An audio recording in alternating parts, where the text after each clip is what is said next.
Mentang-mentang jualan daster, kemana-mana harus pakai daster. Gak gitu juga kali. Hai guys, assalamualaikum. Gimana kabar kalian hari ini? Semoga pada sehat dan bahagia selalu ya. Kalaupun gak bahagia, jangan ditunjukkan dan jangan merusak kebahagiaan orang lain. Seperti kakak ini.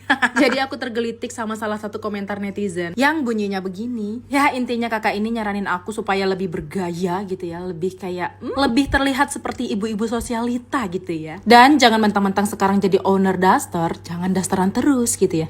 Mohon maaf, sorry mbak, punten. Sebelum jadi owner daster, emang Lovika tuh hobi berdaster mbak. Coba deh mbaknya scroll-scroll video-video Lovika dari bawah, dari dulu-dulu pasti setiap kontennya tuh pakainya daster. Dari dulu aku tuh emang udah sesuka itu sama yang namanya daster. Lagian kenapa juga mbak, kalau misalnya aku keluar outfitku tuh daster. Yang penting sopan, rapi, enak dilihat, ditambah lagi model dan motifnya cakep-cakep. Masa dibilang malu-maluin? Yang lebih malu itu terlalu mengurusi hidup orang lain, gak suka melihat kebahagiaan orang lain. Nah itu lebih malu-maluin mbak.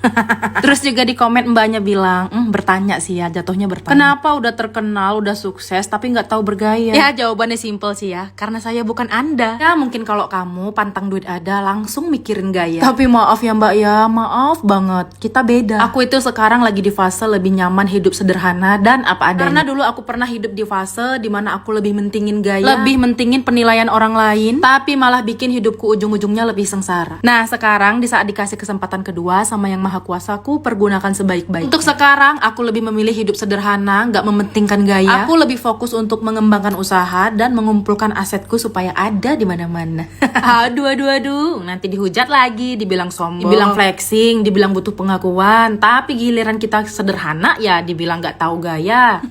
Sebenarnya bukan gak tahu gaya, tapi lebih menempatkan situasi dan kondisi aja. Kalau diturutin sekarang ini gaya apa aja Lovika bisa kalau mau. Mbak mau gaya apa? Gaya ini, atau gaya ini?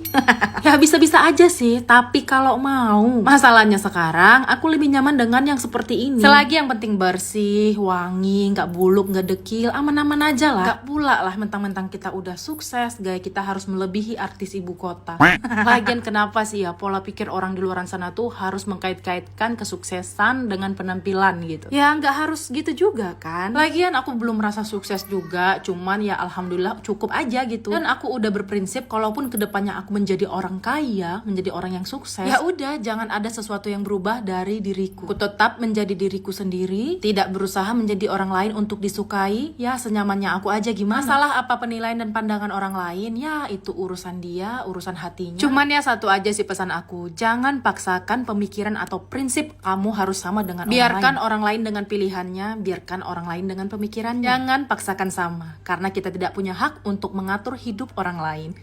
Ingat, selain donatur, dilarang mengatur. Bercanda.